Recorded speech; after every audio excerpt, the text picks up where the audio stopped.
crush your enemies, see them driven before you, and to hear the lamentation of their women. The penetrator. Come on, look, because I always went the farthest into the target, goddammit. Libya, Tunisia, Lebanon. It was me, pal. I was always first in, last out. This thing doesn't want to show itself. It wants to hide inside an imitation. It'll fight if it has to. But it's vulnerable out in the open. Its blood was on the leaves. If it bleeds, we can kill it.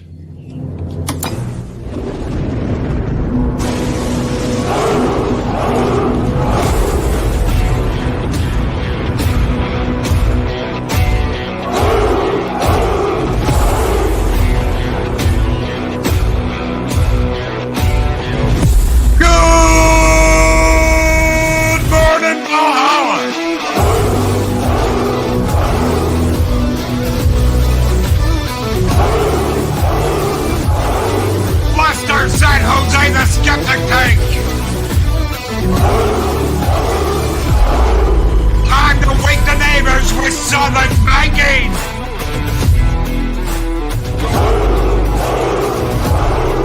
He's the mad Dr. Andiga Outlaw!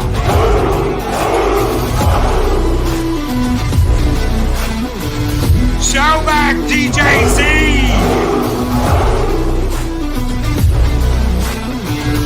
Mark the infinitely tired! Penny!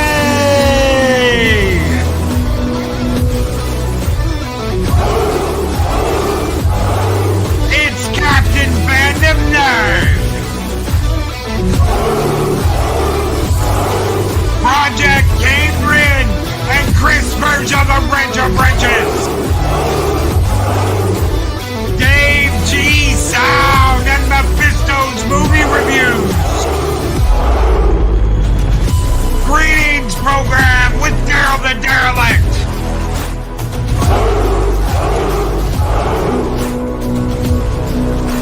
Anima Confusa. Justice da Marlena. My brother Showback.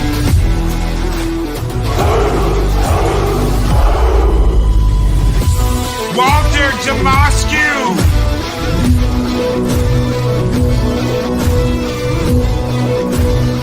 Man, the myth, the legend, Pat S.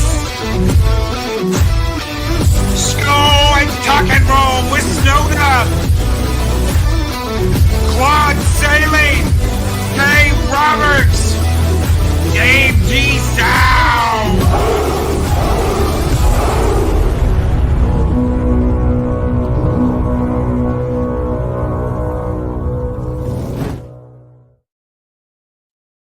Greetings, one and all, and welcome to this special YouTube talk here on Mornings of Mischief.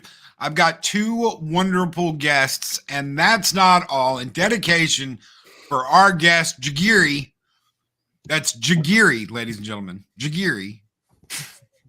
Jerry and Gary. Yeah, I'm having a little bit of trouble here.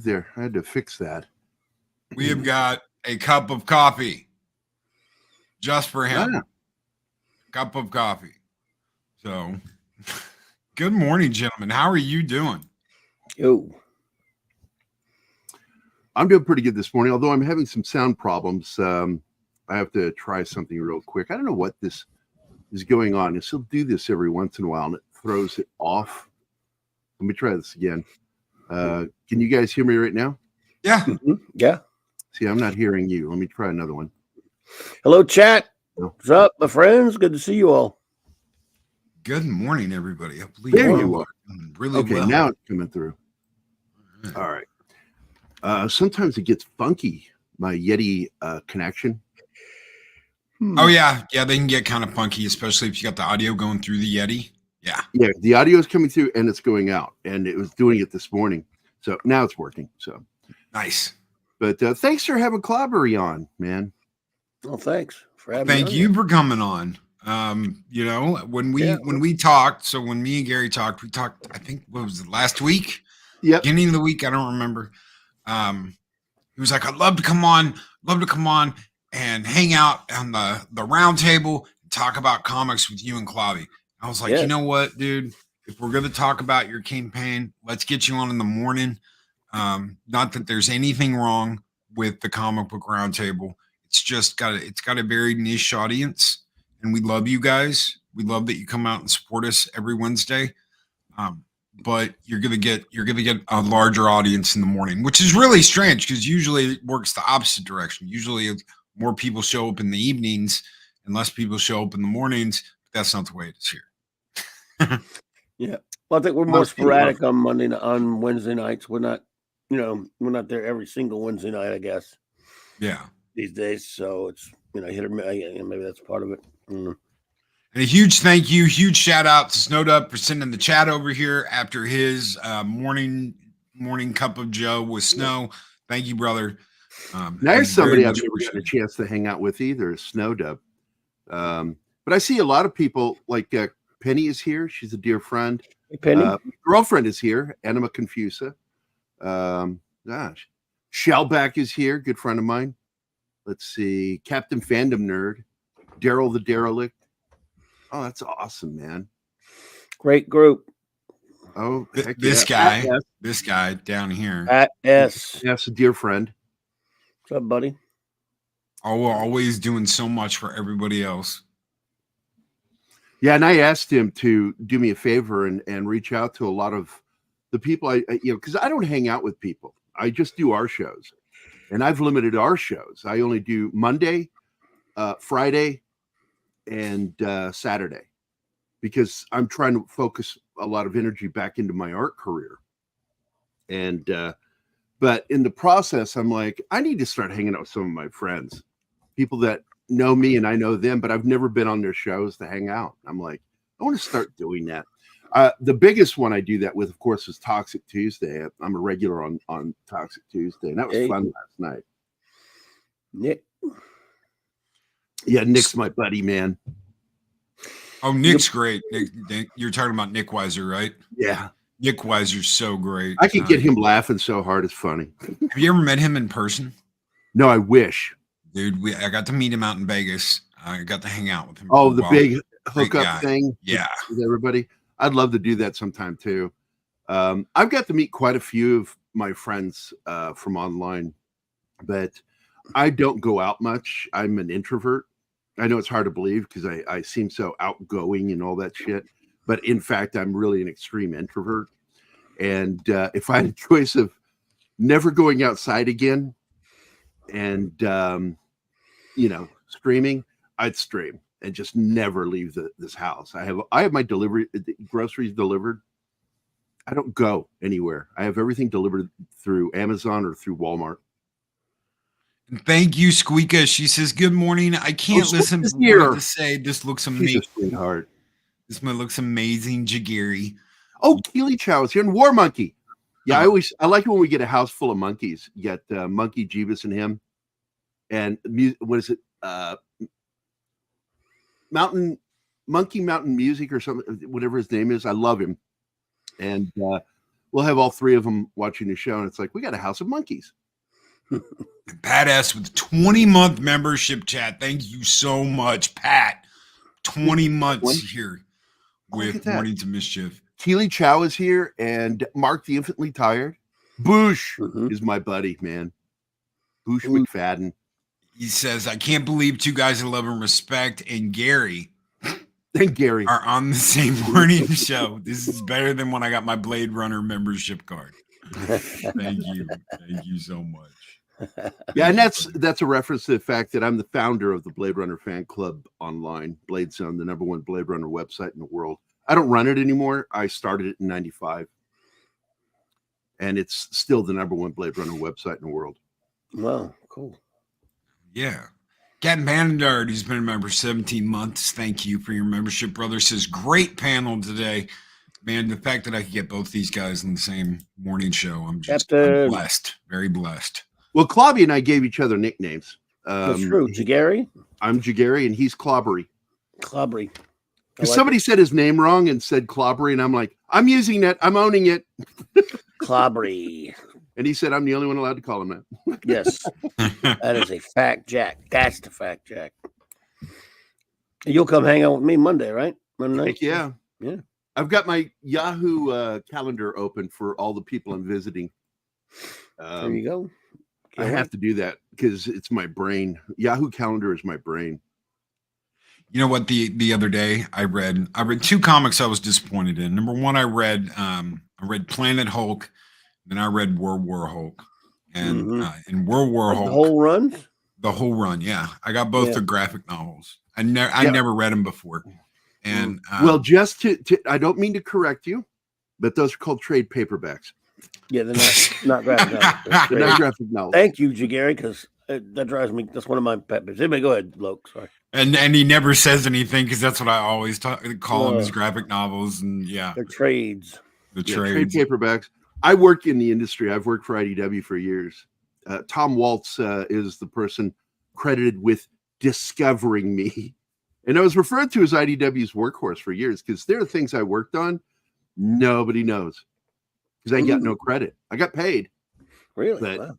Yeah, I designed the logo for Infestation, that entire series. I'm the one who designed the logo. You remember that when they did the crossover Transformers, Star Trek, G.I. Joe, and all that shit? Yes. And I designed that logo. Nobody gave me credit for it. I just, I got paid for it. And I work in the comic industry, but I remember I pissed some fans off one day when I said, I told them, I said, I don't like comics. I stopped reading in 86. And it was like, what? Well, I said, I only read trade paperbacks and graphic novels. I don't want to wait 30 days for the story to continue. I can't stand that. I want the whole story in one sitting. Yes. Yes. That's it. I cannot do the monthly floppy thing. And that's what they're called in the industry. That's what I did. I'd still do it. I'd still be doing the floppies if they were any good, but I understand that too. I just don't like them writing for the trades. Yeah. Well, you've got even I hate even talking about this stuff because if it gets back to them, they'll snap at me. But I've been very disappointed what happened with IDW. Oh, well, and I had such a close relationship with them for over a decade, and I did my final work for them. I'll probably never do anything for them again. They owed me a G.I. Joe cover because I was supposed to be their new G.I. Joe cover artist all the way back in 2014. And the guy that took over for Andy Schmidt, Andy went to Hasbro to manage G.I. Joe and Transformers for Hasbro. And his marching orders that he left behind was that I was their new cover artist. They had gone through the process of approving me for all covers. And I was the new guy. They said, use this guy. This guy's really good. And the guy that came in was a card-carrying commie. And he refused to work with a veteran. Sounds perfect for them. Yeah, wouldn't return any of my phone calls or emails. And I'm like, okay, I guess I'm not doing G.I. Joe. But then Tom took over, and he's a close friend of mine, Tom Waltz. And we've been friends. We served together. And he got me my last G.I. Joe before they lost the license. Wow. Well, that sounds like them, IDW, much like everyone else in the comic industry, a bunch of pinkos. So. Yep. Pretty Bush, much. Thank you so much, Bush, for your 5-month member chat. He said, good morning, Loki, Klobby, Gary, and congrats on the book. Daryl the Derelict says, I'm not always a comic guy, but when I am, it's with you guys. Always a great time. Yeah, and everything my prime thing is this. We have it's a $9,000 commitment on this project, but the fact is $3,500 is the most important thing to me is to get Richard Bonk to draw his chapter. If I don't get paid doing the book, I'm okay with that. But I want this to be a successful campaign, and I really do need it to be for him. And I need it to be in order to print the book. And so I'm hoping that we're successful in this. If I don't get paid, I don't care. But Richard's got to be paid. And he's doing it. Richard Bonk, if you don't know who he is, go look him up. Rich is an old friend of mine, one of my oldest relationships in the comic book industry, other than Tom Waltz. We've been friends for 20 years. And he's worked for Marvel, DC, and just an incredible artist. More so than even Graham Nolan agrees with me, probably one of the best inkers in the industry right now. And I've worked with guys like Drew Moss, but Graham agrees with me that he's as good an inker as Graham is, and Graham's an amazing inker if you've ever seen his work. So a little secret. You've been working on this for 10 years. What's that? You've been working on this for 10 years. Yeah, I started it, and it came to me as an inspiration. And I was on my way to pay rent. I drove 2 blocks to pay the rent and drove back home. And by the time I went there, dropped off the rent, and got back home, the entire story was in my head. And the first person I called was my buddy Jeff Searcy over at Wounded Warrior Project. And I told him the whole story, and he was just like, holy shit, dude, this is going to be amazing. And I went, really? And so he wrote the afterword and in the back of the book. And as a favor to me, because I said, I want you, of all people who, worked with Wounded Warriors, to explain why this is such an important book. And he did. It's a great acknowledgement at the end of the book, what he wrote. And I look forward to printing this book and letting people see that Mike Barron is writing the introduction. And he and Chuck Dixon sing my praises for what I did with this book. And they've only seen a portion of it. They haven't seen the entire book. And there's so much going on in this that talks about veteran issues, veteran disability issues. The med board process is a nightmare for veterans, and I write about it in the book. It leads to him doing what he does, which he becomes a vigilante. And of course, if you've watched the trailer, hiding his identity is only part of it. Hiding the fact that he's doing this on a prosthetic leg, doing all this combat, including hand-to-hand combat. He's kicking the shit out of these guys. And of course, and I explained that the whole thing was inspired by an argument between 2 veterans in the story that's no longer in there. I took it out because I feared DC and Marvel coming after me. So the argument was why Punisher and Batman couldn't exist in the real world. But here's what could happen in the real world. And that's what Vindicated is. It's my personal response to how somebody would pull off being a vigilante and never get caught. And he would have to be, his skill level would have to be tier 1, which is the top of the special forces. These are the guys that work directly with destroying terrorism. Like SEAL Team 6 was tier 1 operators back in the day. They're no longer numbered like that. Thanks to the Oval Office giving out that information, the Navy SEALs had to change how they name their teams. If you didn't know about that. It's not showing me that you sent anything backstage either. So on my super chat board, it's not showing. So if they charged you, it never showed up here. Sorry about that, brother. So they got rid of the designations. Why did they get rid of the designations? That's like because up their own ass. Biden and Obama, when they released that information about who killed Osama bin Laden, they gave up information they shouldn't have given up, and it altered the way the SEAL teams work. They still work exactly the same way physically. They just changed the designations so they can't be tracked. And that's it. And after Extortion 17 took place, that's when most of the team that was involved with the raid on Osama bin Laden were killed when the Chinook they were on, which is really weird how that happened. A lot of people on the inside believe that it was reciprocity.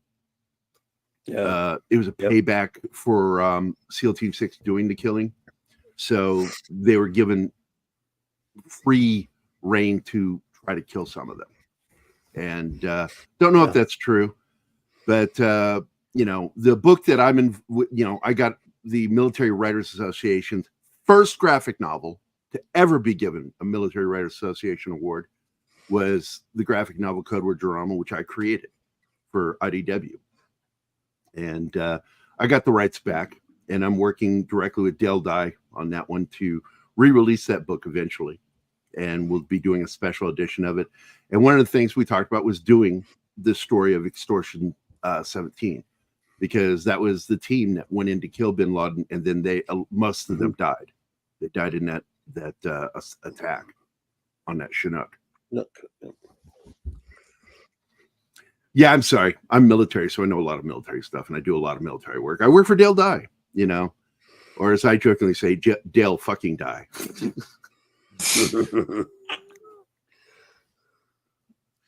So 10 years ago, you get this idea, you want to make this book.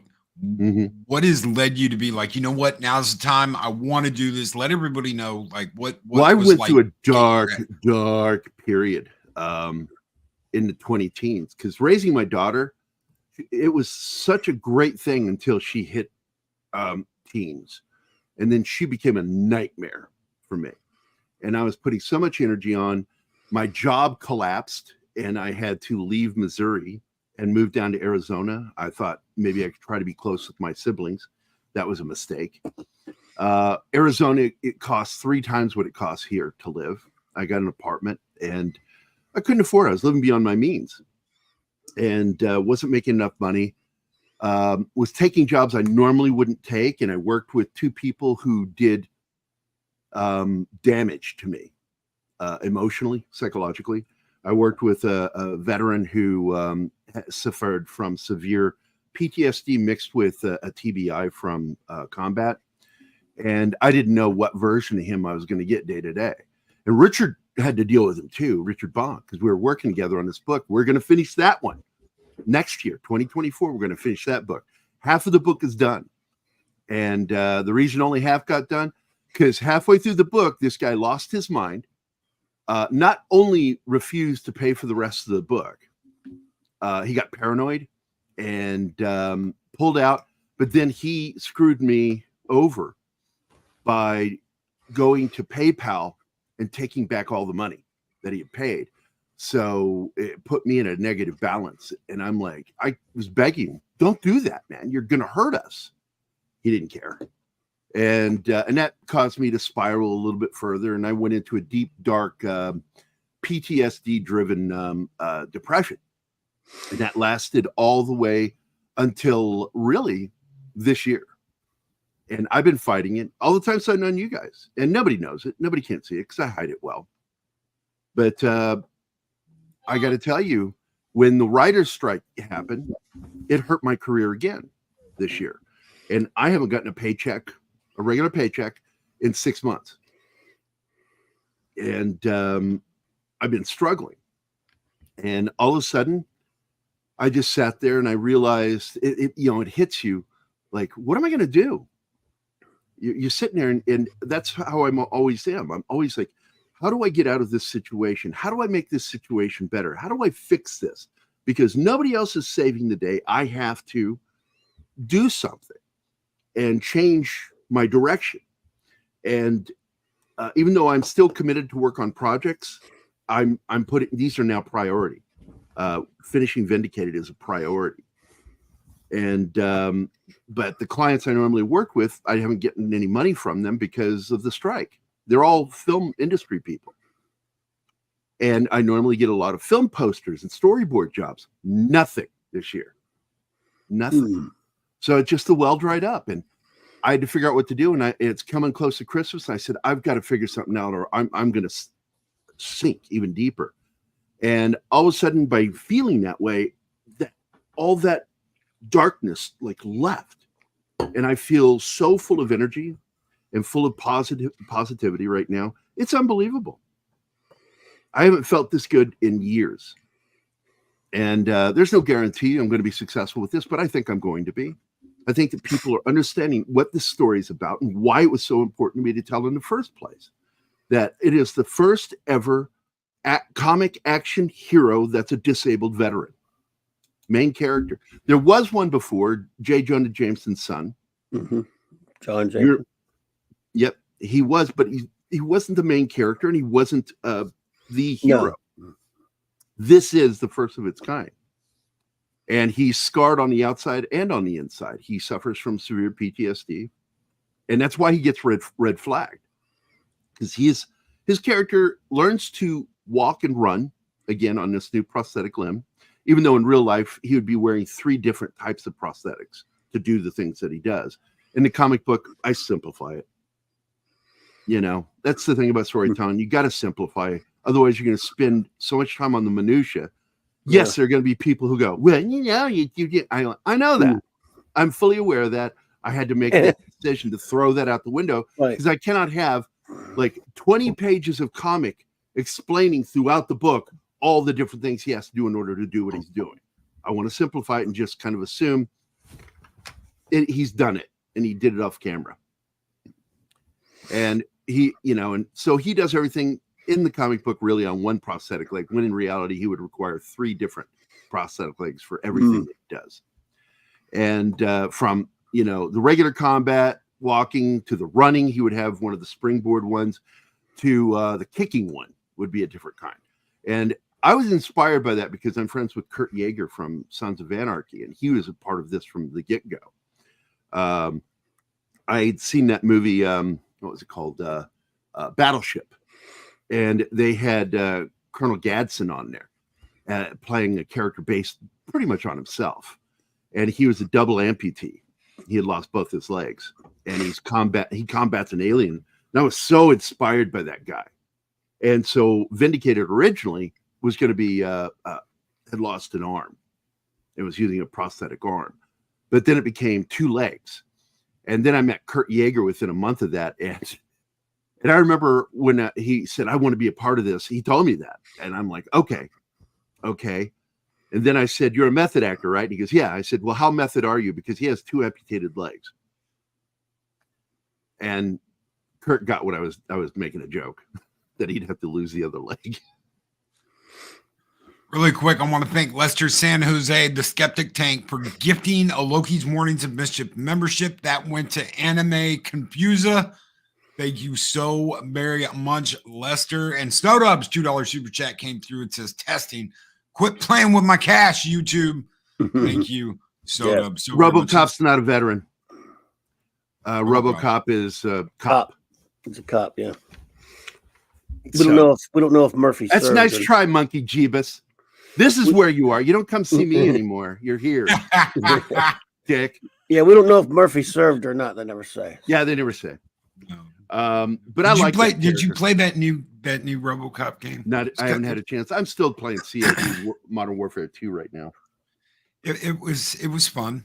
I liked it. There's some callbacks to the original movies and some cool stuff like that. So it was fun. So it's more like the real RoboCop 3. So you officially have a House of Monkeys right now. Yeah. Oh yeah. Yeah. War Monkey and Monkey Jeebus. Look at that. Look at that. Basically, we're coming up with another new tier, and I'm negotiating for it right now, which will include, it'll be all its own. It'll be its own tier that will be for a 6-inch tall maquette. And it's of this, see the image you're seeing right now with the battle damage mask? Yep. It'll be the full version of that with him standing there. Okay, so it's like a statue. Yeah. Oh, I want it. I want it. You do that, dude. I will get one today. I've got one guy in Sri Lanka that's trying to get me to work with him, but I've got my buddy Kendall Hart here in Missouri, and I'm talking to him about doing it. And he's wanting to know what the budget is. I said, the budget right now is 0. I said, I don't know what I'm going to have to give. And but we've got to figure out a way of doing this, and I want to have a maquette available for people to be able to get. On this question, Gary, when will the shark repellent prosthetic make an appearance? I'm not sure. Is that when will the shark repellent prosthetic make an appearance? The shark repellent Batman the movie. I know there's a Batman reference there. I wasn't sure I understood that. Yeah, it's Batman the movie where he sprays the shark. Shark bat spray. Pass down the bat shark repellent. Yes. It's in my utility belt, Robin. Repellent bat spray. That's one of my favorite movies. There's 2 famous, amazing moments in that movie that I just love. That one. Yes. And the second one is when he calls the rear admiral, and he's playing tiddlywinks with his ensign. And the phone call comes in, he's like hiding the tiddlywinks, like you can see through through the phone. But then when he says, "Do you have an address for the person who bought this pre-nuclear, post-World War II submarine. He says he left a P.O. box of Mr. P.E. Gwynn. P.N. Gwynn. And then Batman comes to the phone. He goes, P.N. Gwynn. And Robin goes, Penguin. And then he gets back on there and he says, well, I have to go now, Admiral, with a tone. He says, avast, Batman. Has the Navy done something wrong? He says, really, Admiral, selling post-World War II pre-nuclear submarine to somebody with only a P.O. box. Good day, sir. Good day, Admiral. Love it. That just made me laugh so hard. I'm like, that movie is so funny. Lester San Jose, the Skeptic Tank, throws in a $2 super chat and says, can't wait for Vindicated, Gary. Premise is solid. It is how Punisher would work in the real world. And as time goes by, I'd actually love to come on here and share the comic book, because right now, if you go to our campaign page and scroll down a little further, just about an inch or two, there you go. See those highlighted blue? That's 2 chapters you can read for free. God judges hero by their scars. Dude, I love these chapter names. Does it say the chapter names as you're reading the graphic novel? Oh yeah. Oh yeah. Okay. It's awesome. I love that. I love that when I'm going through, because a lot of times it's not in the comics. You just get that front page of your comic. If it's like a multi-comic trade paperback, you've got, issue 1 through 6. They'll just show like the front page. Now of the this comic. is not I don't the always first... like that. I like the chapter names, like chapter 1. Well, Batman originally that chapter, whatever. that first chapter you see there was the original first chapter. But and by the way, Script Doctor, I announced it yesterday that Script Doctor is officially editing this book with me. Oh, that's awesome. This book. That loves awesome. This book. That I have Chuck Dixon, Script Doctor, and Mike Barron just singing praises for this book. Reminds me just how good of a creator and writer I can be. And when I put my energy into it. And but I tend to for the last decade, I kind of was just getting by, coasting until I could get that fire in my belly again. And it came back, and it's just, I'm so happy to have it back. We've got plans now for all 3 graphic novels. Each book will be about 155 pages. And there's a lot going on. This is not, as Mike Barron said it, and even Chuck said it in his own way, that this isn't your typical comic book. This is gritty, real world violence. It's done very realistically. I'm taking all those years. I have worked for Dale Dye, who is the most respected military advisor in the history of Hollywood. He's worked on more Oscar-winning military films than any other military advisor in the history of Hollywood. And I'm his guy. I'm his artist. He's only had to correct me now officially this year 3 times. Until this year was twice. And then I know I did something wrong when I hear him, when he calls me son.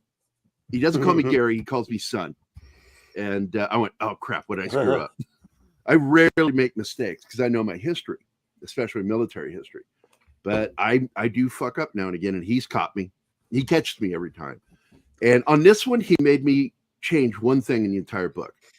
He is my military advisor on this book. Him and Dale, him and Julia, his wife, are the military advisors on this book to make sure I'm accurate with everything I do, the tactics and everything. And I used the wrong radio jargon in one scene. And he said he wouldn't say that, he would say this. And I went, okay. That was going off of what I remembered in the military. And I was like, yeah, you're right. You're right. He would have done that. But what's this? Know a lot of vets with TBIs and missing limbs. I sure do. I know all about arguing with VA and get benefits. I'm a 20+ year waiting for a knee replacement. You wrote that? Are you a veteran? No. Grumpy old Marine vet wrote that over on on the Rumble, other. And he sent a $10 Rumble rant. And he's also known as Dean Krantz when he's over here on YouTube. He's Grumpy old Marine vet over on Rumble. I love my Marine buddies, man. Joe Zeitz is a co-writer that I work with. He's working with me on 2 screenplays, and he's an old Marine. I call him Crayon Eater. I'm looking. I got some new stuff here. I got 3 new contributions this morning. One from Colin McKinney. I'm assuming from here. Somebody watching. Lester San Jose. That's San Jose, the Skeptic Tank. Thank you, brother. Yep. And then Christopher Persia. $50 and $35 for Lester, and $25 for Colin McKinney. So thank you guys. Thank you so much. Every little bit helps. Please spread the word. We deal with PTSD as a character. The character of Bill, who is Vindicated. Even though we call him Vindicated, the main character, he's never referred to that in the book. He's just referred to as the Seattle Vigilante. And one of the chapters explains, because I originally had him write a letter to the city newspaper, but up there in Seattle, and I decided to go against that. And instead, he meets with the reporter, scares the shit out of this reporter because he's straight shooting. He's kind of scary in his armor when he's fully dressed up, and he's got he's full battle rattle and he's wearing the MTech. See it right there. That's the MTech ballistic mask. He uses that to protect his face, but it's also one of the means of hiding his identity. And behind that, he wears a pair of Oakleys to protect his eyes, ballistic those. And you can tell those are broken because they're not on his face anymore here. And I just love this shot that he's been blasted in the face, that it's done damage to the mask. And even though it doesn't happen in the book, my covers aren't scenes from the book. They're scenes that I want to show that exhibit who he is and how badass he is. And this guy can take a beating. Mm-hmm. People who read the first chapter there that you see that you can actually have for free to read, God judges his scars. God judges his heroes by their scars. You learn 3 major things about him: that he harbors a lot of guilt over things that's happened in the military. And this happens with a lot of my buddies that served in combat, that they couldn't do everything that they felt they should. They were not able to save somebody, things like that. These guys carry that stuff. And you also discover that he's haunted. He has a ghost. Is the ghost real? No. It's I refer to it as a manifestation of his subconscious. And he even makes a joke about it. He goes, great. My subconscious is a 12-year-old Afghani kid. Nice. And he's haunted by this little boy. And he also is traumatized by having lost a limb. And he's learning to walk, run, and all this stuff and do everything so he can go back to his unit. He wants to be able to go back. And everything looks like it's going to happen. And then he discovers that he's been red flagged for PTSD. And they're going to put him through the med board process. And the med board process is a scary thing to guys that are active duty, not veterans, but to active duty people, because you get put into limbo with your career. Is my career over? Are they going to ruin my career? These doctors are going to decide my fate. And it used to be something that could be done in a very short period of time, but now it can take as much as 2 or 3 years to go through it. And these guys are stuck in this limbo when it happens. And it's rough to go through. It's rough. I try to show what that's like for these guys. Because one of my tours that I did while I was in the Army, I got to serve at the VA up in Seattle. And I was so honored to work with those guys. And that's why, because I lived in Seattle, Seattle is the focus of this story. Because when I was up there, we were just dealing with gangs and the drug problem. It was finally starting to happen in Seattle. I got caught in the middle of a shootout up there between, I'm not going to say the names of the gangs, but it was 2 rival gangs. We had transported one of the gang members who was wounded, get to Harborview Hospital, and right in the middle of the ER, both gangs show up and there's a shootout between them and the cops and each other. And I ducked down into a duck walk, grabbed my partner, and we duck waddled out of the ER to get out of the firefight. It's one of the craziest, funniest things I've ever been involved in. I said, he goes, but our equipment. I said, fuck our equipment. Let's get out of here. Don't want to get shot. Fuck the equipment. Let's go. Let's go. And I've always been complimented in being stressful situations. I'm always in command, and I'm always calm and collected. And even though I'm not Vindicated's personality is based on my own. The things that he says and thinks, including some of the fucked up humorous things that he says in the book, because there's some fucked up shit he says and does. He's not interested in arresting these people. He's killing them. You guys get that, right? He has no interest in arresting these people or detaining them. That's not my job. My job is to get rid of these kinds of people that do this. And this is what he says to the reporter when he's interviewed by him. He says, I'm not, what's his name? I just forgot his name. The famous subway shooter that shot the criminals. Bernie Getz. I'm not Bernie Getz. Yeah. He says, I'm not Sisyphus trying to push a boulder up a hill. I'm not going to go after Billy Bob, the local weed or hash dealer. I'm going after the big time guys, the ones that are making the stuff, doing the stuff, and doing the most harm by financing this stuff and being rewarded by it. I'm going to find my way into a vein, and I'm going to work my way to the heart, and I'm going to cut the heart out. And this is a real war. People are going to fucking die. That's the quote from what he says to the reporter. He says, this is a real war I'm declaring here. People are going to fucking die. And the cops can't stop me. They can try. They're not going to stop me. And one of the main characters in the story is Frank Tedesco, a Seattle police detective. He ends up being put in charge of the task force looking for the Seattle vigilante. And he narrows in and knows it's John, the main character, John Russell. He knows it's him. And there's a confrontation scene in the book. And he's going to get this guy. You're mine. He's sitting there talking to him like, maybe you can help us. In the back of his mind, I've got you now. You're going to think you're helping me. You're not. And then John rolls out from behind the desk, showing that he's an amputee. And immediately the detective writes him off. Yeah. No. I know. I absolutely see that. That's brilliant. That is effing brilliant. Oh, shit. But in book 2, oh, shit. In the second graphic novel that'll come in the next year to 2 years, because it takes a while to do these books. That's why I like working on graphic novels. Now, I'd never worked on monthlies. I got hired by Blue Water Comics to do one comic book my entire career. And that was for Lou Ferrigno's Liberator. And I'd worked on the movie Liberator.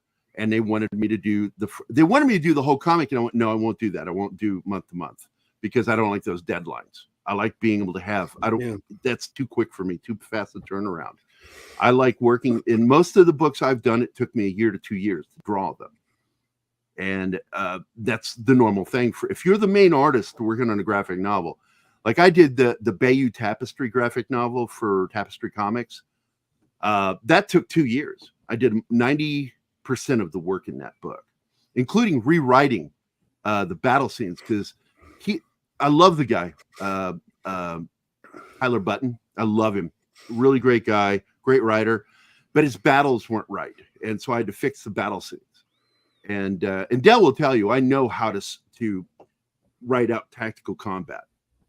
And in fact, one of the nice things Dale ever said, there's a battle in book 2. I already wrote the stories out for all 3 of the books, book 1, 2, and 3.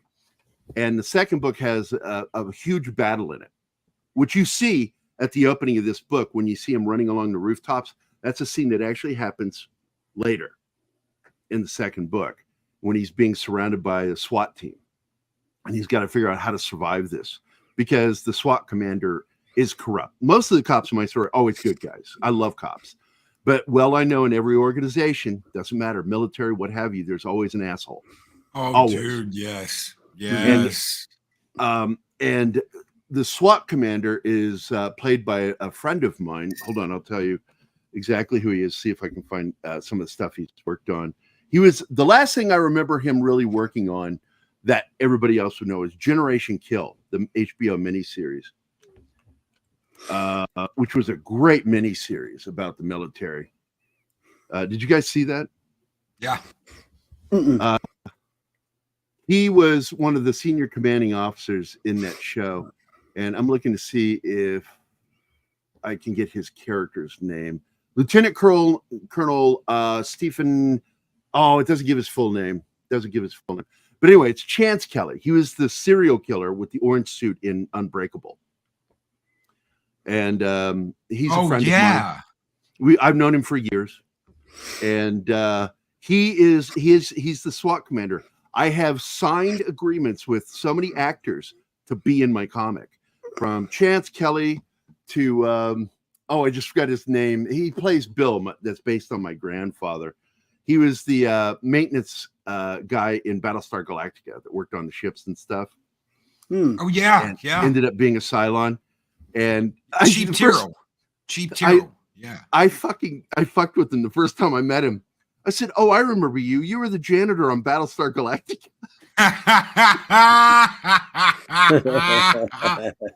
Nice. Dirtiest look. But he thought it was funny that I kept doing that to him. Had lunch with him a few times. Really sweet guy. Bought my book, Code One Geronimo, and he agreed. He signed an agreement, so he's in the book. And Kurt Yeager himself from Sons of Anarchy and many other TV, NCIS, other shows. He's a real amputee, and he is the face of Vindicated. And he's also my partner on the book, even though he doesn't work with me with the comic book, the graphic novel. He does the minute it ever gets optioned as a film, which has always been the goal, to make a movie series or a TV series based on this book. He has the first right of refusal to play the character legally because we're partners. Lester San Jose, the Skeptic Tank, throws in a $2 super chat and asks, Gary will be entirely black and white? Yes. Look, nice. It was, I tried some coloring. I even talked to Brett for this stuff. You know, Brett, that's a comic colorist. He does YouTube and very good friend of mine. And he looked at it too. And he says, there's something about that artwork that really works in black and white. It's got that noir feel to it. And it's gritty and it's dark. Like I love that one. That's my Graham Nolan panel. That it was inspired by one of his drawings he did of the Phantom. And I said, I'm stealing that from you, Graham. Nice. And he's like, you're allowed. We're friends, so he lets me do things. In fact, there is a subscript that's always been meant to be drawn that takes place at a convention. It's its own little short story. And Chuck Dixon and Graham Nolan are in it. They witness the shootout. And it's really funny because John gets confused at one point when he drops into the middle of this convention in Seattle, and there are guys wearing armor and have weapons. And he's like, thinks he's surrounded, but he realizes, oh, you're cosplayers. You're not real friends. And he gets the hell out of there. And it's just this real quick short story I wrote, and they thought it was hilarious. Chuck loved it. And there's Richard Bonk. Richard Bonk is going to be writing the flashback chapter. This is the only way I could figure out another artist could work with me on this book. And I love finding ways of Richard and me working together because we love working together. We're very good friends. We're friends in real life. We've hung out. I've stayed with him and his wife down in Florida. I love spending time with him. And he's a veteran like me. And I tend to gravitate towards other veterans. And it's funny, we tend to know each other. Even I'll sit there and I'm just looking at someone, I'm listening to how they're talking. And I'm like, you're a veteran, dude. I can tell by what you're saying and how you're saying it. Because we have a different way of looking at things and how we say things. And we tend to, because there's a lot of guys out there that like to talk the talk, but we'll look at them. It's like, dude, you don't know what the fuck you're talking about. You clearly were not in the military. And it's just, it's an unknown thing. We'll spot each other. And then we'll gravitate to each other because we want to tell our war stories to each other. And mine are always funny because, I never had anything serious happen to me in the military. My daughter says, what are your war stories, Dad? I said, all of them funny, and I'll tell you them when you're older. Because you're too young. Now she's in her 20s, so she knows all the stories. She goes, your life in the military is crazy. I went, I know. My entire life's been crazy.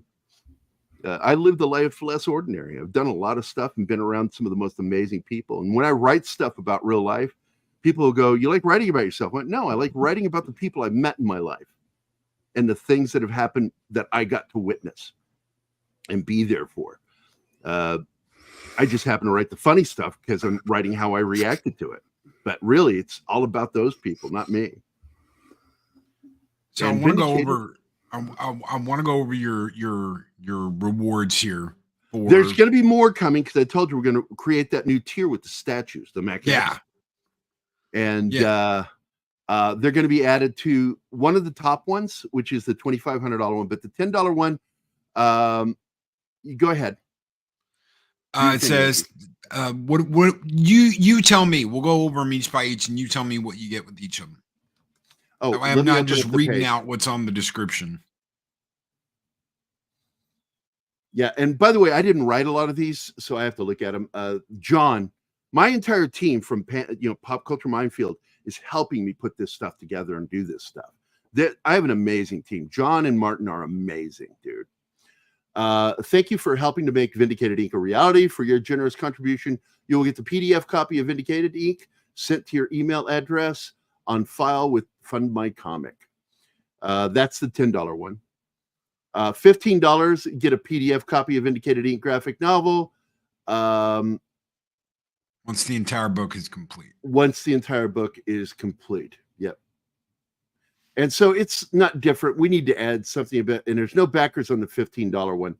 So we're still able to edit that one. I need to add something else here, like probably digital artwork. $25, you actually get a printed copy of the book with that one, not much more. Nice. Plus a PDF copy. So you can keep it with you all the time and have the book at home. $35, you get a printed copy of the graphic novel plus a printed bookmark. It'll be very glossy, nice, and it'll have Vindicated on it, John. And just to get used to it, his name is John Russell, and he's actually called the Seattle Vigilante. But we do refer to him as Vindicated. But in reality, Vindicated Inc., Vindicated comes from the fact that when I got awarded sole custody of my daughter, I felt vindicated by the judge, what he said. And so it stuck with me. And that's who he is. He's vindicated by what he does. He's vindicated by, I'm not broken. I am still functional. You will not tear me down. I'm vindicated. And that's why he's vindicated. But Vindicated Inc. is actually the name of the company that the three disabled vets make together and build. And they buy a warehouse with the illicit gains that they get from taking out these bad guys. They also take the bad guys' money. So there's no financial paper trail. There's no way to find out who he is. And they launder the money legally. They launder it to where they gain it through different means legally. And so they buy this warehouse and they turn it into basically like an airsoft company, even though it's not airsoft. You can't do that. It's copywritten, trademark. It's something, it's air guns that fire pellets, and they start selling body armor there. And so that way, if drones go over, all they'll see is the fake body armor and weapons. They won't see in the sub-basement, there's a real basement full of real body armor and real weapons and a shooting range for him to train. They hide underneath a fake armor factory. Get it? Yeah. Oh, yeah. That's his bat cave. And the name of the company is called Vindicated Inc. So you do get the name Vindicated Inc. in the book. And of course, if you look down, there's a little newspaper clipping there. Right. This was a great inspiration to doing it in Seattle, because in real life in 1989, a team of Army Rangers took on a gang that was just starting to build up power there in Seattle. They threatened the Rangers, and the Rangers went tactically and took these guys down in Seattle. It happened for real in 1989. And that was a huge inspiration for this story. And I was so inspired by what these guys did. I'm like, what would happen if a real top tier level operator built a team to start taking down criminals in that city? How would that happen? What would he do? And that was my 2-block drive. And that story came to me, and I'm like, I've got the story. And I even had the name same day, Vindicated Inc. Popped into my head. And let's see, we've got more. You got a $50 tier. Get a printed copy of the graphic novel, bookmark, signed 11x17 pinup art print. Then for $100, you get a printed copy of the graphic novel, bookmark, signed 11x17 pinup art print, ball cap and pen.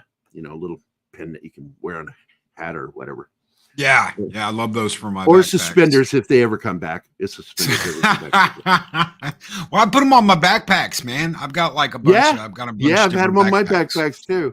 $200 right now will get you a drawn into the book, signed printed copy of the book. That's all. How is that? Could I be like, okay, so let's say I did this. Let's say I'm like, Gary, put me in there. Can I be like, can you make me like a gang member that gets taken out? I would love that. Yeah. That's exactly what I would do. I'd have you Okay. be in the book for maybe a few panels and make sure your face is clear. And in fact, there's the bike gang you've seen in the animated trailer that Shinatsky made, by the way. Shinatsky made that trailer. That had Tom doing the audio. Tom did. Well, originally Absolutely. Dale was supposed to do it, but Dale got sick and lost his voice and wasn't able to do the trailer. So, but he will step in and do a trailer again when I do a second trailer, an actual full new trailer. He's going to do the voice, but Tom stepped in, offered to do it, and I'm like, dude, thank you. And so, and it sounds great. I love what he did. And but with the $200, you can be drawn in there. I could put your face over one of the things I've already drawn. Just redraw it with your face. And that's for $200. You get to be in the book and you get a copy of the book. $500 gets a printed graphic novel, bookmark, signed 11/17 print, commission original art. You get to commission me to do something. It could be Vindicated related. It can be whatever the fuck you want. Ball cap and pin. $2,500. This is the top of the line one. Get a printed copy of the graphic novel, bookmark, signed, blah, blah, be drawn into the book, ball cap, pin. You get the T-shirt or a hoodie. That's not on there. It needs to be on there. It's either the T-shirt or the hoodie. Full color Vindicated Inc art emblazoned on both. So the ball cap and the shirt or hoodie. And I'm going to add the statue maquette to this. In fact, for the $2,500, we're going to do one, or how many is it? 5. We'll end up doing 5 12-inch tall or 1/6 scale maquettes, because it's not really going to be 12 inches tall. If it were standing straight up, it would be, but he's actually hunched over with the weapon as you look in the eye. And that will be included in that one. And then there will be a separate $500 one just for the maquette and the books, and as well as additional stuff. It'll be 2 versions of the $500 one. Goodies. I love goodies. I love goodies when I get my stuff. I do.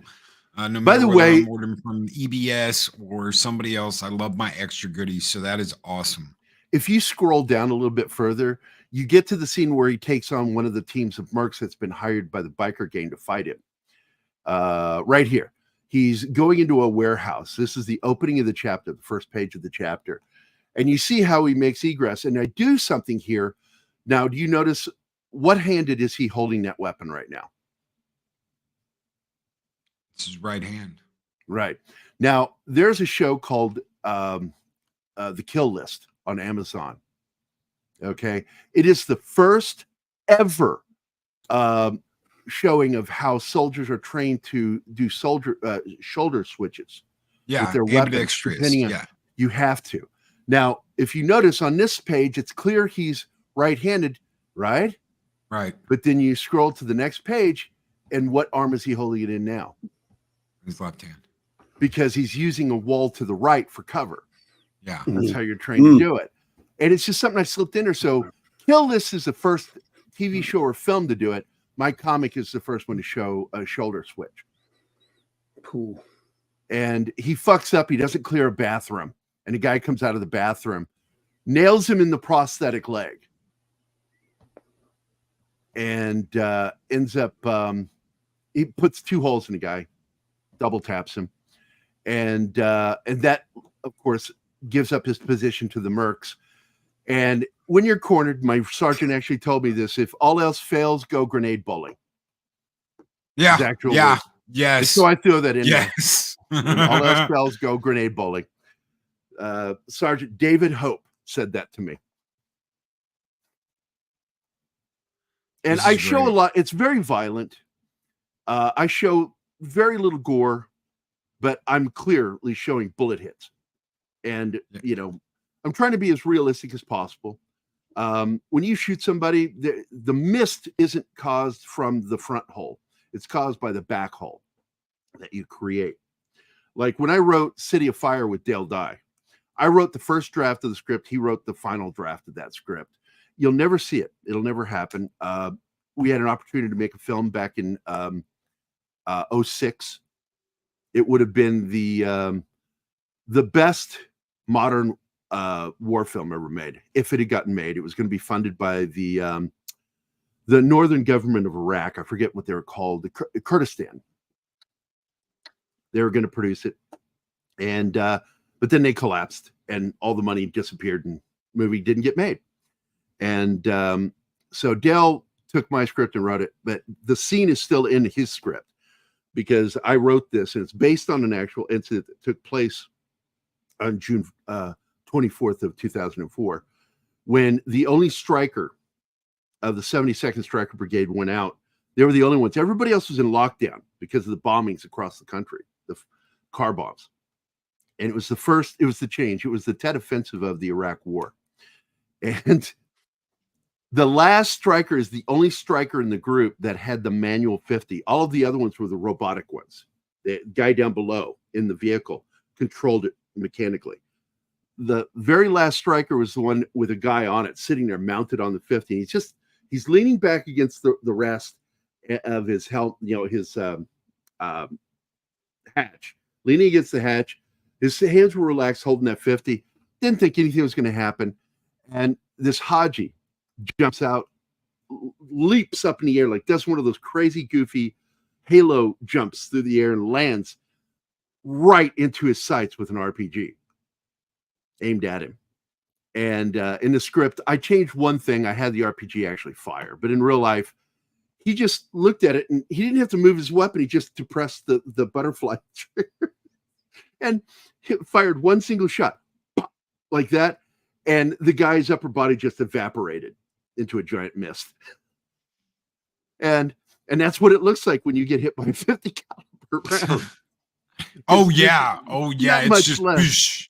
Yeah. There's so much gas in front of that fucking round that collects. People don't know how bullets work. You have supersonic, you have subsonic rounds, and they do different things. Like if you shoot somebody with a 45 ACP is like one of the actual weapons that if you shoot somebody with it, it is meant to knock them backwards or spin them. And it was brought into military service because of what was going on with the Moors down in the Philippines.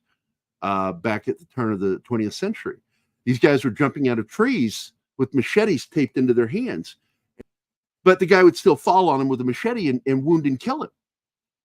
And the army said, we need a weapon that will actually knock them. And so they got a subsonic round, the 45 ACP. And that's how it came into existence for the military with the 1911A. The Colt Commander. Or Colt Commando, I'm sorry, or Combat. Commando is the M16, M4. It was the pre-M4. You saw that. And if you saw Platoon, that's what Elias carries, is the Colt Commando. It's that very short carbine version of the M16. Yeah. Okay. But the Colt Commander and then later, or the Colt Combat was the first 45, and then came the Colt Commander, and it's the 4.5-inch barrel 45, and it's made completely different because, like, if you have the classic 45 and do that with it, it rattles. It's very loosely put together. It's a great weapon. It's, in fact, I consider it one of the greatest handguns ever made. And but the Commander was made for officers and had a shorter barrel, and it's tightly fit. It's the action's not as good on it either. I don't like it. And I had one of those put in my belly once. Had it aimed at me by my own dad because I lipped off to him. And when I was like 17, I just said, I told him to F himself. And he put that pistol in my belly, and I wasn't going to let him see the fear in my eyes. I was terrified. And oh yeah. I'm sitting there and I'm not going to let him see the fear. And I quoted himself back at himself, which pissed him off even more. I said, well, you told me, Dad, don't pull unless you mean to use it. So what are you going to do? I didn't die. I was so glad he didn't kill me. Yeah, if you've ever had a gun pointed at you and you're like, go ahead and do it. By all means, inside you're going, F me. How did I get in this position? How did I get in this position? On the outside, you may be like, go ahead, some bitch, do pull it. But inside you're going shit. Fuck yeah. I was scared, but I wasn't gonna let him see it because he raised me that way. I was raised in what you call a stoic household. And I never show fear. You would never see me freak out. It's why everybody that I've ever served with as a paramedic or in the military thought that I was a calm, cool, collected dude. I'm like going, you can't see what's going on in my head, dude. It's like a fucking circus of monkeys. That's right, Monkey Jeebus. I said monkeys. And just crazy shit going on in my head, but it never allows itself outside. I don't externalize it. And, as a paramedic, my commanding officer said, dude, you are just so calm all the time. And I'm like going, secret is I'm just as insane on the inside as the rest of you. You just can't see it. I'm freaking out right now. But that's how I've gotten through everything. And my dad, taught me that. He taught me stoicism. And it's it is a philosophical outlook that you learn. It's Vulcans. That's why I really identify with Spock as a kid. Yeah, no. When I was in Lackland doing boot camp, they said the exact same thing. They're like, "Doesn't anything bother you?" I'm like, no. Yep. But inside, you're going shit. Debo Martin says, no, Gary is more insane than the rest of us. D-Bud knows me. But it's kind of funny. I posted something yesterday. One of the writers, I'll never work with him again. I'll never talk to him again. We just, he got really bad case in 16 of TDS. And he would call me ranting. And he was another veteran, buddy of mine, close veteran, that he had a very severe TBI. He had got caught in an IED and had been hit by multiple RPGs in his vehicle. And it jarred the fuck out of his brain. And he would get, his PTSD would mix with it. And I had to talk him off the ledge so many times, man. And there's a little bit of him still in this book. Because when I'm dealing with veterans who have problems, he's one of them. But his TDS set me off. I'd just gotten out of the hospital. I'd been sick, almost died, and got home and I was sleeping. And he woke me up to go into a rant about, TDS. And I snapped at him. Don't normally snap at people. I don't. I'm always calm, cool, collected. But he caught me at the wrong moment when I was exhausted. And I went off on this guy and I said, I don't give a fuck what you think about a goddamn thing politically. Fuck off. Stop waking me up. And we never had another conversation after that, 2016. And he tried to threaten me once. And I just said, dude, I'm the wrong guy to threaten. I don't give a shit. Bring a knife, bring a gun. I'll meet you. We'll do it. It'll be the end of us. Because my grandfather taught me, never fight a man who's got nothing to lose. And whenever you go into a fight, make sure you're the man who's got nothing to lose. You got to let go of everything. Anything you love and care about, let go of it. And focus on the thing you have to do. Every fight I've ever been in, that's how I approached it. Any given situation, you let go of everything. And it's all about the fight. Making sure you do the most effective damage, even if you have to die doing it. Hey, Keith is here. What's up, brother? Hey, buddy. Keith. He's my best buddy. He is in the very close circle of my best friends. That is Keith. He's important to me. He is personally important to me in my life. He's the reason why I do the YouTube stuff. He's why. I didn't want to do one day I'll recount the tale again of how I met Keith and how I was standing in a movie store and I heard this voice and I was like, yeah, I know that some bitch. And then I go over there, I'm like, you're on YouTube, right? And he looks at me and he's like, yeah. Like, who the hell are you? And I'm like, Loki. And he goes, Loki. And I was like, what's up, dude? What's up, brother? What's funny is Keith has a twin brother, and they've all moved back here. His twin is here now. All the brothers are here. And what's funny is they really they're not, very similar in looks. Okay. Easy to tell apart. The funny thing about like his twin brother is when I met him, he walked up to me and he's a lot shorter than Keith. And I just looked at his twin brother. I said this in real life. I said, did Keith eat a little bit of you in the womb? He just gave me the dirtiest look. But they all sound very similar, though. And Scott is best friends with him, too, the guy that I live with. And he'll be on the phone with them. And I don't know which brother he's talking to because they sound so much alike over the phone to me. Because they all have that deep, resonating, loud voice, booming voice. And it's a lot of fun. And when you get in a room with all those brothers, I'm telling you, man, it's crazy. I love there's a lot of laughter when they're around each other. And I love being in their company. But Keith will tell you in real life, I'm in there for a little bit and then I go hide because I can't be around people for very long. I'm that much of an introvert. And people don't see that because I talk a lot. I love talking. But this is different, because as an INFJ, I'm very good at public speaking. I'm not nervous. I do great with that. But I immediately want to go be alone afterward. And hanging out with people is just something I don't do very much of. Never have. Jester, before we get out of here, Jester's Darth Arlena wants to know what your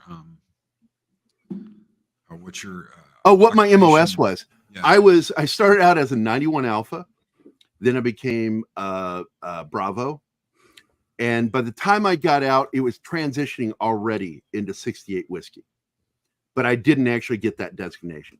I was a combat medic. I wear it on my head. I was originally with the 29th ID. That's what this pin is here. And then I switched over to 6th Army, and I served with the 308th Med Ambulance. I was an ambulance commander, and which doesn't mean anything. It's not like extra rank. It just means you're in charge of that crew. And I had a crew, and I had one of those cool-ass Humvee, totally encapsulated ambulance that if we got hit by gas, it had its own filtration system, make its own air. We could shut off external air and just make our own air, keep recycling. We had scrubbers built into the ambulance. And that was all because of the fear of scuds and all that shit that he might be using gas. And I remember I had a guy, just as a funny little anecdotal story. We got, the alarms went off and we got a call to go to MOP level 4. And if you're a military, you know what MOP level 4 is. And that means you have the charcoal outfits there. We're in the desert with these things on, and it was 124 degrees out. It was fucking hot. And there's no cloud cover. It's just fucking hot during the day. And we're at MOP level 4, and we had to be in that position until they gave us an all clear. They didn't give us an all clear. And we couldn't, I was told not to radio back in. We're radio silent. Okay. They will contact us. And I had this one guy, I won't say his name, that just kept pissing and moaning and yelling that I wasn't doing my job. And I got so fucking irritated with this guy that I eventually was standing there and he's just yelling at me through his mask, yelling at me, "You're just such an asshole," And I just looked at him for a second and then I just bitch slapped him and knocked the mask off his face. And he quickly put it back on and cleared it. And I turned to my assistant and I said, "If he doesn't die, we're all clear." And I walked away.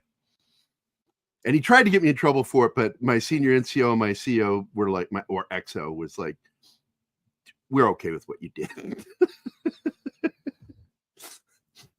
This is because technically you should have gotten an all clear and they never contacted you and you were told not to contact them back. Total radio silence. So you turned him into a guinea pig to make sure that we hadn't been gassed. But I told the guys, I said, if they hit us with anything, these masks won't save you. This shit will melt to your face and you'll die. It'll be a gruesome, horrible death. We'll be okay. That'll never happen to me. So, and I always went with that attitude. Yeah, it can happen to anybody, but it won't happen to me. That's how I always looked at things. So Pat's here. Grim. Oh, Grim is here. What's up? So yeah, we're gonna get out of here. I want to thank Gerry for taking the time to come on here, guys. If you have not backed Vindicated Inc, get over there, back it. If you cannot back it, please share this out. Share it with the Max community. just backed us. Magitech Max. Nice. Thank you, Max. Thank you, Max. Thank you so much. Mike Brown, who's clearly here watching the show. Thank you for backing us. We had a bunch of backers during the show. Thanks, guys. That's why I want to do this. And if you guys will have me back again, because this is a 2-month. I did the whole 60 days, and I really want to push getting this because I've got to get Richard Funk on this soon. And I want him to draw that 22 pages because that flashback is so important. It explains the hatred between our main character and the person that inevitably becomes the main villain in the story. And he is a villain. He's a scary motherfucker. And I will tell you only this. He has one name. He's like Sting. His name is Rollins.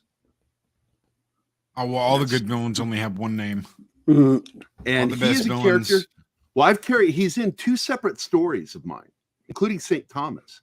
And Rollins is a guy that has worked with the CIA. And he and John are intimately aware of each other. They had a confrontation previously. And it leads to one of my favorite nods to Tombstone. Because there are nods throughout my books to films I love. And I have a nod in one line to Tombstone. When a main character says about another person, he says, I can't beat him, can I? And that's a nod to Wyatt and Doc's conversation about Johnny Ringo. I can't beat him, can I? I fucking love that scene. I love Tombstone, by the way. It's like Tombstone. Before we get out of here, because we do have to get out of here, I'm going to show you something real quick. Is it your penis? Oh my God, no. My wife Eris picked this up right before we tied the knot and gave it to me as a wedding present. Oh, that is that is so fucking awesome, dude. And it says, dude, I have 2 guns, one for each of you. One for each of you. Love it. And that's my favorite scene in Tombstone is when he's like, I've got 2 guns, one for each of you. And you, music lover, you're next. Yeah. Shit, you're a drunk piano player. In fact, you're probably seeing double. You got 2 I'll guns. pull both guns out and shoot both of them. One for each of you. Oh shit! Well, thank Gerry for coming on. I want to thank Clobbering for coming and hanging out with us this morning. It's been absolutely great having you. Yeah, you didn't say much, Clobby. I'm so sorry. I love you, buddy. Don't worry, I'm here to listen, here to hang out, and support. Bud. We're gonna send. I'm going to be on your show on Monday. Yes, sir. We'll be here. We're gonna send that's going to be evening, right? Yes, indeed. 9 Central. Yep, because I got to do Don Ecker's show on KGR, and I'm going to be leaving here and coming straight over to yours. Pop when you can, brother. That's all. I'll be there waiting. We're going to send everybody over to Machini's stream right now. He's already live. Guys, take care. Be excellent to each other. Always speak friend enter and catch us tonight on the Comic Book Roundtable as we're going to be talking about the Fantastic Four. Have a great one. All right, everybody. Bye. Y'all come back.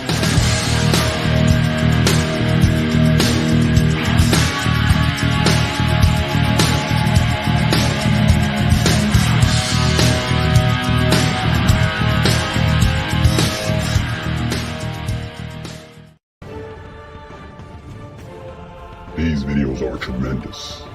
Like, comment, and subscribe, and hammer that notification bell.